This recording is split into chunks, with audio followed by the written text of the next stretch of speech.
Welcome back to our channel, and thank you for tuning in and thank you for supporting us. But if you're new to this channel and you haven't subscribed yet, please encourage us by doing so that we can bring you the latest news as they come up.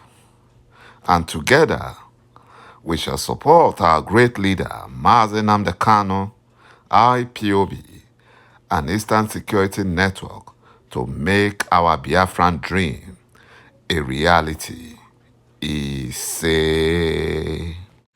BUHARI impostor escapes arrest in the UK because of immunity as FBI and Interpol try to arrest him. Because a fuel subsidy thief that is fronting for BUHARI impostor was convicted in the UK court and implicated BUHARI impostor. Senator Ahmed Lawan, the Fulani Janjaweed rubber stamp Senate president, warns the Fulani Nigerian government that they should dialogue with Mazi Nnamdi Kanu and Biafra now before it is too late. They have not seen anything yet. According to reports, BUHARI impostor and his Fulani Nigerian government are in serious trouble as UK courts convicted Glencore Energy, a company used by third-party agents in the UK to bribe the Fulani Nigerian government through their officials at the Nigerian National Petroleum Corporation, who are fronting for BUHARI impostor and his Fulani cabals. The serious fraud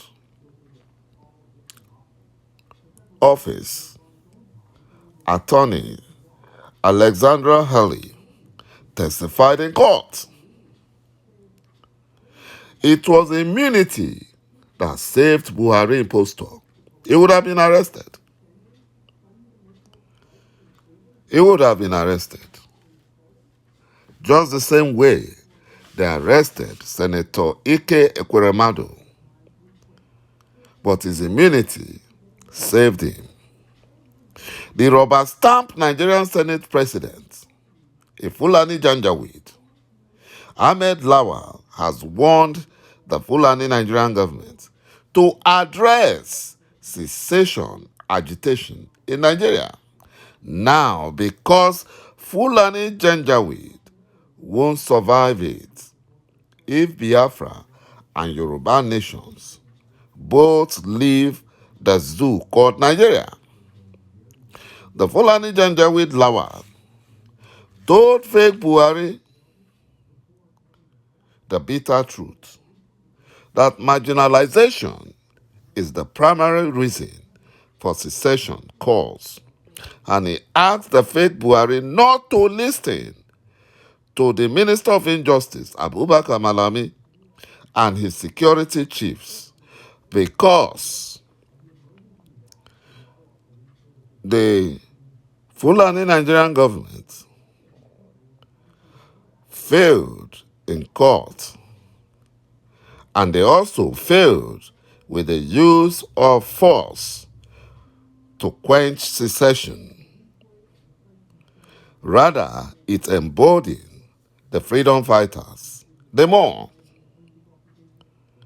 The reason Fulani rubber stamp Nigerian Senate president is crying out is because the Yoruba nation, whom Tinubu promised the Fulani Caliphate to destabilize, have vowed to leave Nigeria by December 2022. And this actually created panic in the Fulani North because they know that the moment the Yoruba nations put their feet on the ground and demand for secession, then the zoo will crumble. Because they cannot fight two wars. They can't. They need the Yorubas to support them. But now, the Yoruba nation are no longer supporting the Fulani Janjaweed. That was why they told Buhari in post-study, Fulani Arewa in the north, that he should vacate Abuja because of the Fulani terrorist attack coming up. That he should relocate to Kaduna or Katsina states. And that he should sack the National Security Advisor and the service chiefs because they are useless. The only thing they know is to send the criminal Nigerian terrorist soldiers to Biafra land to be killing Igbo youths. That's the only thing they know. That's the only thing they know. But their end has come. Fake Buhari refusal to dialogue with IPOB, Mazi Nnamdi Kanu and Biafrans is because of his deep hatred for Igbos. Fake Buhari is a hardened Fulani jihadist, and his mind is set to only fulfill the dream of Usman Dan Fodio, which is to Islamize Nigeria and dip the Quran in the Atlantic Ocean.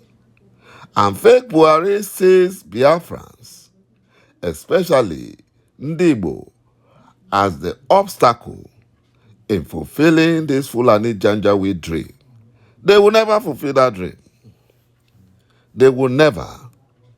The zoo called Nigeria is about to crumble because the quota system, illiterate Fulani Janjaweed with no clue on how to run a viable country like Nigeria, blessed with abundant resources. You know, when Goodluck Jonathan was rigged out of office and forced out in 2015, $1 exchanged for about 125 naira. But today, $1 is about 1,000 naira. Instead of the criminal Fulani finance minister, Zainab Ahmed, to help the clueless fake Buhari with sound economic policies, she hid over $170 billion into the annual budget of the Ministry of Power with no explanation. That is 170 billion naira rather. You see, the only thing the Fulani Janjaweed know is how to loot. Corruption. They know how to loot. You know, in Lagos State, there are 75,000 commercial public transport buses and 50,000 commercial public tricycle transports. According to Lagos Metropolitan Area Transport Authority estimates, each commercial bus driver pay at least 3,000 naira to Tinubu urchins, that is the Agberos, also known as ticket touts, every day. This means that the commercial bus drivers pay an average of 225 million naira daily, 6.75 billion naira every month, and 82.125 billion naira every year to the Tinubu Agboro urchins. The tricyclists, commercial drivers, pay 1,800 naira to these Tinubu Agbero urchins daily, which translates to about 90 million naira daily and 2.7 billion naira monthly. And this comes to 32.85 billion naira yearly. The head of the Tinubu Agbero urchins, who is also the Oba or King of Oshodi designate, MC Oluomo, takes home 114.975 billion naira yearly, and he is a multi-billionaire from the proceeds of extortion. MC Oluomo is the rigging linchpin of Tinubu and the ruling party in Lagos.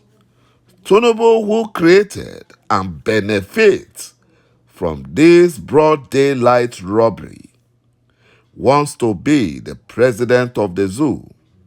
This can only happen in the zoo. Imagine how much his urchins would be making on a federal scale or a federal level.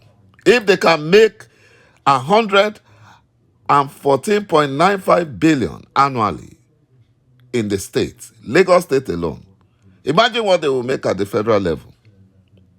You know, all these things can only happen in the zoo. And that is why Biafra is the only solution to our freedom and prosperity. Thank you, my brothers and my sisters, for watching this video. And bye-bye for now.